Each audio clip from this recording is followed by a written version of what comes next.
You've heard our father's story. Now experience it through the eyes of our mother, who had to question on a daily basis, is this marriage worth fighting for?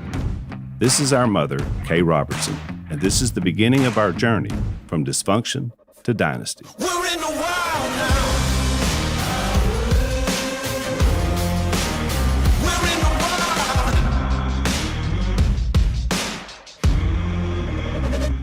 When my grandmother and I talked about when I grew up married, I said, we're going to be just like all the books say. I'm going to get married, I'm going to have 4 kids, and I'm going to live happily ever after.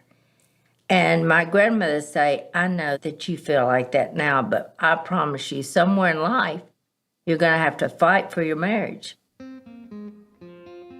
When I was 14 years old, my dad passed away suddenly. He was 49 years old. He had a massive heart attack, and he died. My mother was only 42 at the time. Of course, what it did to her was devastating. I turned 15, and my mother and myself were dating at the same time. She would date, I'd come home, she wouldn't be there. Not a good situation, I want to tell you, for a teenage girl. When I got my first look at Phil Robertson, I liked what I saw. That didn't hurt that he was a star quarterback of the football team. That was just added stuff. But yeah, I liked him when I saw him. Phil was at the funeral, and I loved that he cared enough about me to come to my dad's funeral. From that point, when I saw him that day, it was like we were history, together ever since. I think in a lot of ways, he just took my dad's place as my protector. My man, my pioneer man. Well, my grandmother and I were so close, but she's from a way different generation. You know, when Phil and I were probably doing things we shouldn't, touching and things like that, I thought, well, I don't want to talk to her because my grandmother never talks about sex. It was kind of a taboo word. What happened was I became pregnant. So we did take off and get married. And the first year was a real struggle. Number one, we were so poor, so in love, but so poor. I'd never been poor. Phil had been poor all his life. So it wasn't anything new to him. It was different to me. We learned to live off fish, ducks, deer, squirrel, all the things that he killed. And then I tried to cook it. That was my process of learning how to cook. I started seeing the change in Phil. Phil, who had never drank before, started drinking. Alan was born, I was 17 years old, and Phil was 18 years old. And we were kind of like 2 kids with a kid. I kind of feel sorry for Alan because, bless his heart, I know he'd have probably liked to have a real mom and dad, but he had who he had. At least I didn't kill him. I did the best I could. Jason was born, so thrilled about another boy. Phil was happier than ever. Unfortunately, the drinking got worse.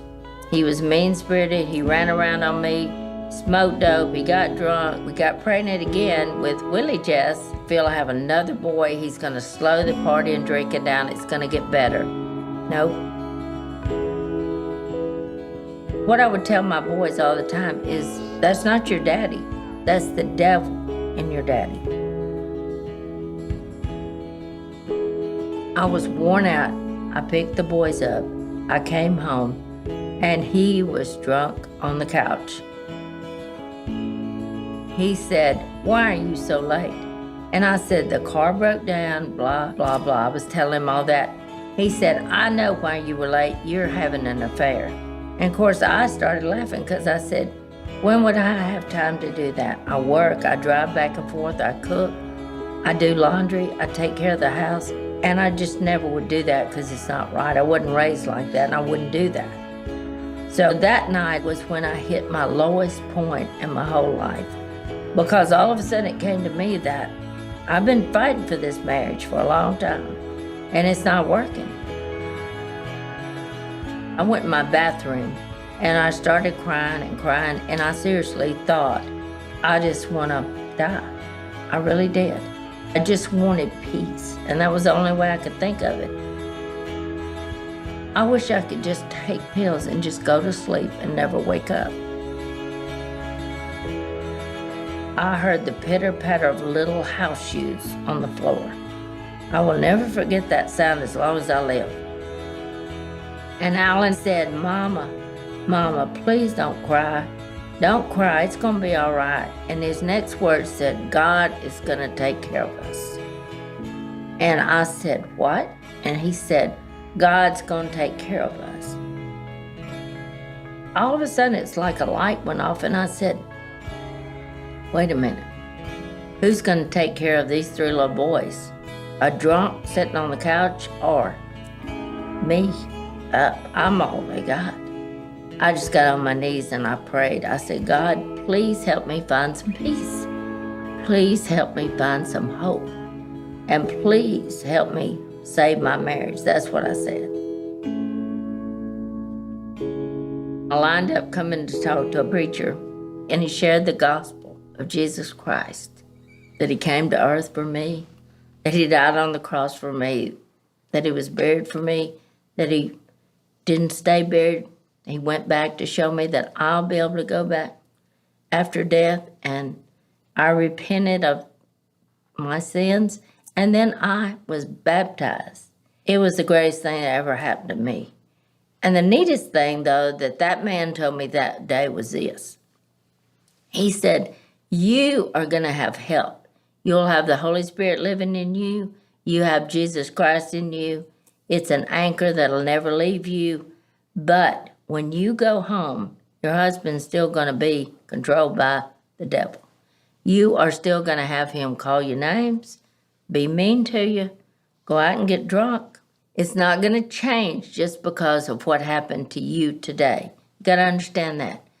But you keep praying for him, just love him, and it's going to happen. What happened one day was the shock of the world. When I came home in my little Volkswagen, and he said to me, I am sick of you. Well, I just can't stand your holy roller life. Everybody's reading their Bibles and their Bible story books and all that. You're just running my life. That's what he said. And I said, well, I'm sorry we're running your life, but this is our life now, and we're not changing. And he said, well, what I've decided is I want y'all to just get out of my life. I said, so this is what you're saying, you're kicking us out? Yeah, I want you and the three boys to leave. And that's it. I just can't take it anymore. I mean, go live with your church friends. You like them the best anyway, so just go on. I can't take this anymore. So I said, okay, I want it noted. I didn't leave you. You kicked us out. And I was thinking to myself, I'll have to tell my grandma in heaven that I tried to fight this marriage out, but he just kicked us out. So what can I do? The boys would say, I miss Dad. And I say, I miss him too, but maybe us being away will make him think about what's wrong with his life. And maybe he'll find a need for God. So we would pray for him every day. One day at work, we came back from our lunch, and there was the old gray truck sitting in the parking lot of where I worked. Oh no, Phil's here. Well, his head was leaned over his steering wheel. So when I came over to the truck, I opened the door, and when he looked at me, it was not like anything I've ever thought would happen. He had big tears coming down his eyes, and he said, I can't eat, I can't sleep, I want my family back. Of course, my heart just started beating, and I thought, oh man, this is just what I want right here. This is what I prayed for. And I said, I know who can help you. He said, who? You're going to say God? And I said, the only one who can help you. He said, well, I don't know how to find him. And I said, well, I do. I went in, I called the guy who I had talked to. I told him the situation. He said, Kay, let me check my calendar. And I will never forget what I said to an elderly gentleman at my church. I said, check your calendar. I said, what's more important than one lost soul? And he said, you're right. You are exactly right, Kay. There's nothing more important. He said, I'll be at your apartment, me and my wife, at 5:30. I said, okay, I'll see you there. He said, Phil, what do you think the gospel is? And I said, I don't know, gospel music on the radio or something like that. I was blown away when I heard that Jesus died for me, was buried and raised from the dead. Something so, it is simple but profound that happened back there almost 2,000 years ago. I had never heard it. I came out thinking I'm gonna be as wide open for good and for God and for my neighbor as I was for the evil one and living this sinful lifestyle. I said, I'm fixing to hang another gear and I'm turning from my sinful past and I am fixing to make a valiant attempt to be good. I said, I've never tried it before. I told the guy when he studied with me, he said, just love God and love your neighbor and try to be good. I'm like, I've never tried that before. We became family again, and the boys were so thrilled. Oh, Mom, what if the devil's really gonna leave Dad this time? And what if he's gonna be different? What if he's gonna go to church with us and be nice again? And I told him, I said, well, we prayed enough for it. I think God's answering this prayer. There he was, up in the baptistry. I heard Phil say, I want to make Jesus the Lord of my life. I want to follow him from this day forward. And the next thing I knew, he was baptized. And I come up and the boys started hollering and singing, jumping all over the place. And they said, my daddy's saved, my daddy's saved, my daddy's saved. They were so happy. Those years of growing, they were not always easy because that kind of behavior that you have before, it always follows you through. It takes a lot of time to learn the fruits of the Spirit and to learn the ways to be gentle and kind and faithful and, you know, all those things that come along with growing as a Christian. But we did that.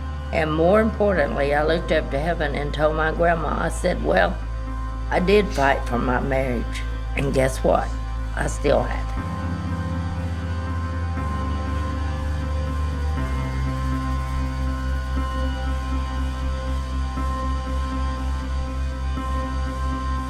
My name is Miss Kay, and I am second.